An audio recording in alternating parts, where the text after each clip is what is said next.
புரட்சி தலைவி அம்மாவின் 76வது பிறந்தநாள் விழாவையொட்டி அதிமுகவின் நிர்வாகிகள் தொண்டர்களுக்கு கழக பொதுச் செயலாளர் எடப்பாடி கே பழனிசாமி மடல் எழுதியுள்ளார். இது தொடர்பான கூடுதல் விவரங்களை வழங்குகிறார் நமது தலைமை செய்தியாளர் ஜெயக்குமார். ஜெயக்குமார், இந்த அறிக்கை பற்றிய விவரங்களை எங்களுக்கு சொல்லுங்க.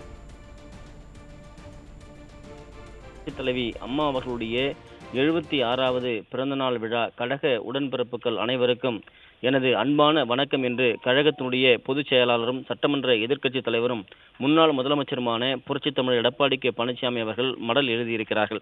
அந்த மடலில் அனைத்திந்திய அண்ணா திராவிட முன்னேற்ற கழகத்துடைய காவல் தெய்வம், நம் இதய தெய்வம், புரட்சி தலைவர் வழிவந்த அரசியல் ஞானி, தமிழக மக்களினுடைய பாசத்திற்குரிய அன்பு அம்மா அவர்களுடைய 76வது பிறந்த நாளில் அவரை பற்றிய இனிய நினைவுகளை பகிர்ந்து கொள்ளவும், அவர் காட்டிய வெற்றி பாதையில் தொடர்ந்து நடைபோடவும், உறுதியேற்கவும், கழக உடன்பிறப்புகளை அழைக்கவும் இந்த அன்பு மடல் வழியாக உங்கள் அனைவரையும் சந்திப்பதில் நான் மிகுந்த மகிழ்ச்சி அடைவதாக அனைத்திந்திய அண்ணா திராவிட முன்னேற்ற கழகத்தினுடைய பொதுச் செயலாளர் புரட்சித் தமிழர் எடப்பாடி கே பழனிசாமி அவர்கள் எடுத்திருக்கக்கூடிய அந்த மடலில் தெரிவித்திருக்கிறார்.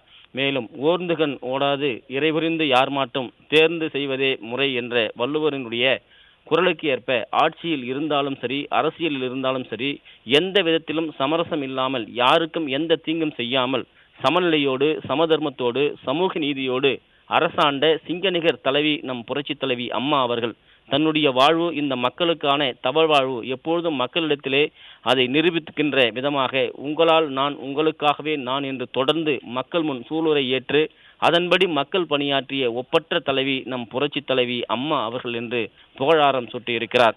இந்திய திருநாட்டில் எந்த ஒரு பெண் முதலமைச்சருக்கும் இல்லாத வகையில் தனி சிறப்புமிக்க குறைந்த வயதில் முதலமைச்சர் என்கிற மாபெரும் உச்சத்தை தொட்ட நம் தலைவி புரட்சி தலைவி அம்மா அவர்கள் 6 முறை மாநிலத்தில் முதலமைச்சராக பதவி வகித்த ஒப்பற்ற பெருமையும் மாண்பும் அம்மா அவர்களையே சாரும். இது வேறு எந்த முதலமைச்சருக்கும் இல்லாத ஒரு தனிப்பெரும் சிறப்பு என்று தெரிவித்திருக்கிறார். இது நம் பேர் இயக்கத்திற்கு கிடைத்த மாபெரும் வெற்றி பெருமை என்றும் குறிப்பிட்டுள்ளார். சுயநலம் மிக்க தீய சக்தி பொய்யான காரணங்களை சொல்லி புரட்சி தலைவரை திமுகவிலிருந்து வெளியேற்றிய போது லட்சக்கணக்கான தொண்டர்கள் ஒன்று கூடி நாம் ஒரு இயக்கம் காண வேண்டும், அந்த இயக்கத்திற்கு நீங்கள் தலைவராக இருக்க வேண்டும் என்று சொல்லி தொண்டர்களால் உருவாக்கப்பட்ட மாபெரும் மக்கள் இயக்கம்தான் அனைத்திந்திய அண்ணா திராவிட முன்னேற்ற கழகம் என்று தெரிவித்துள்ளார். இயக்கத்தை தலைவர்கள் தான் களம் காணுவார்கள், மாறாக அனைத்திந்திய அண்ணா திராவிட முன்னேற்ற கழகம் தொண்டர்களால் உருவாக்கப்பட்ட ஒரு தூய இயக்கம். எப்படி புரட்சி தலைவர் உயிரோடு இருக்கின்ற வரையிலே தமிழ்நாட்டின் முதலமைச்சராக இருந்து மக்களுக்காக பாடுபட்டு மறைந்தாரோ, அதுபோல மாண்புமிகு அம்மா அவர்கள் இறுதி வரையில் மக்களுக்காகவே வாழ்ந்தார்கள். சமூக நீதி, சமத்துவம், சமதர்ம சமுதாயம், ஏற்றத்தாழ்வு இல்லாத நிலை என்று வெறும் வார்த்தைகளுக்காகவும் வார்த்தை ஜாலங்களுக்காகவும் தேர்தல் வாக்குகளுக்காகவும் மட்டுமே தம்பட்டம் அடித்துக் கொண்டிருக்கக்கூடிய திமுகவை போல அனைத்திந்திய அண்ணா திராவிட முன்னேற்ற கழகம் இல்லை என்பதற்கு மிகச் சிறந்த எடுத்துக்காட்டுகள். குறிப்பாக ஓபிசிக்கான இடஒதுக்கீட்டில் 31%இருந்து 50% உயர்த்த வேண்டும் என்று 19% இடஒதுக்கீட்டை உயர்த்தி ஒரே கையெழுத்தை கொண்டு வந்தவர் புரட்சி தலைவர் டாக்டர் எம்ஜிஆர் அவர்கள் என்று தெரிவித்துள்ளார்.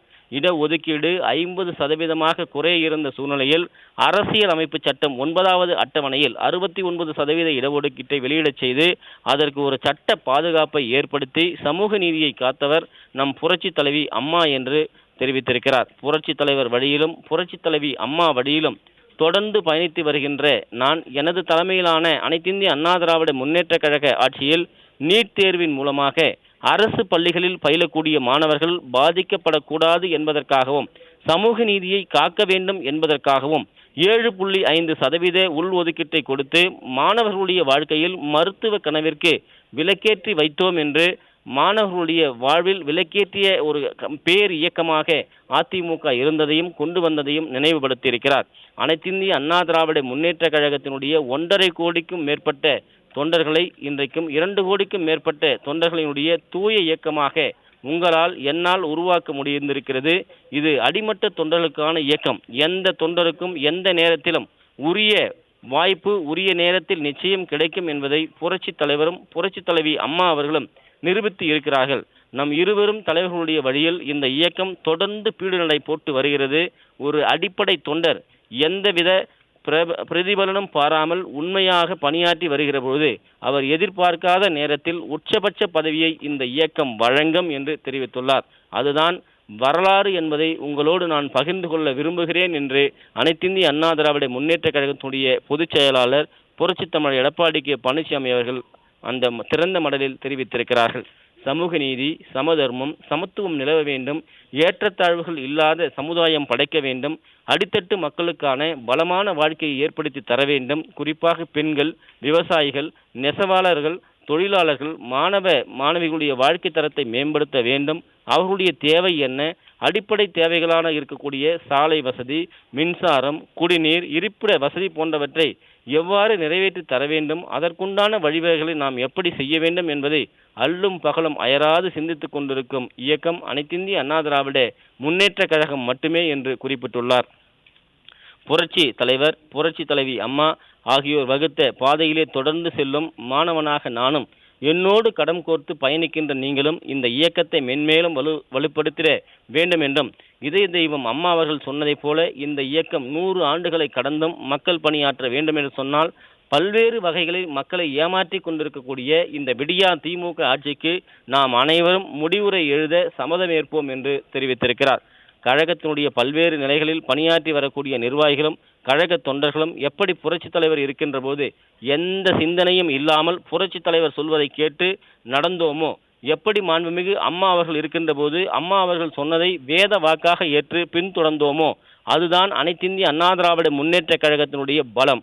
இயக்கம் மட்டுமே என்னுடைய உயிர், இயக்கம் எடுக்கின்ற முடிவே என்னுடைய முடிவு என்று கண்மூடித்தனமாக பின்தொடர்கின்ற தொண்டர்களை பெற்றிருக்கின்ற பேர் இயக்கம்தான் நம்முடைய அனைத்திந்திய அண்ணா திராவிட முன்னேற்ற கழகத்துடைய அந்த இயக்கம் என்றும் அவர் தெரிவித்துள்ளார்.